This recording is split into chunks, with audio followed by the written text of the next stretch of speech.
ಎಲ್ಲರಿಗೂ ನಮಸ್ಕಾರ. ನಾನು ನಿಮ್ಮ ಶ್ವೇತಾ ಅವಾರಿ. ಇವತ್ತು ನಿಮಗೊಂದು ಯೋಗ ಟಿಪ್ ಹೇಳ್ಕೊಡ್ತೀನಿ.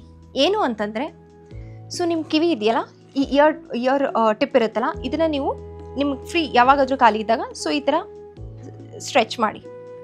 ಸೊ ಇದರಿಂದ ಏನಾಗುತ್ತೆ ಗೊತ್ತಾ, ಮೊದಲನೇದಾಗಿ ನಿಮ್ಮ ಇಮ್ಯುನಿಟಿ ಇಂಪ್ರೂವ್ ಆಗುತ್ತೆ. ಇಮ್ಯುನಿಟಿ ಸೆಲ್ಸ್ ಇರುತ್ತೆ ನಿಮ್ಮ ಬಾಡೀಲಿ, ಸೊ ಅದಕ್ಕೆ ಹೆಲ್ಪ್ ಆಗುತ್ತೆ, ಅದು ಗ್ರೋ ಆಗುತ್ತೆ, ಇಮ್ಯುನಿಟಿ ಇಂಪ್ರೂವ್ ಆಗುತ್ತೆ. ಇನ್ನೊಂದೇನು ಗೊತ್ತಾ, ಆಂಗ್ಸೈಟಿ, ಸ್ಟ್ರೆಸ್ಸು, ಟೆನ್ಷನು, ಯಾವಾಗಲೂ ನಾವು ಬ್ಯುಸಿ ಲೈಫಲ್ಲಿ ಇರ್ತೀವಿ, ಸೊ ನಮ್ಗೆ ಏನಾಗ್ತಿರುತ್ತೆ ಅಂತ ಒಳಗಡೆ ಗೊತ್ತಾಗಲ್ಲ. ಸೊ ನೀವು ಈ ಥರ ಜಸ್ಟ್ ಈ ರೀಜನಲ್ಲಿ ಮಸಾಜ್ ಮಾಡಿಕೊಂಡ್ರೆ ಎಷ್ಟು ರಿಲ್ಯಾಕ್ಸ್ ಫೀಲ್ ಆಗುತ್ತೆ. ಸೊ ನಿಮ್ಮ ಮೈಂಡ್ ಕಾಮ್ ಆಗುತ್ತೆ. ಸೊ ಇದನ್ನು ನೀವೊಂದು 2-3 ಟೈಮ್ಸ್ ಟ್ರೈ ಮಾಡಿ ಡೈಲಿ.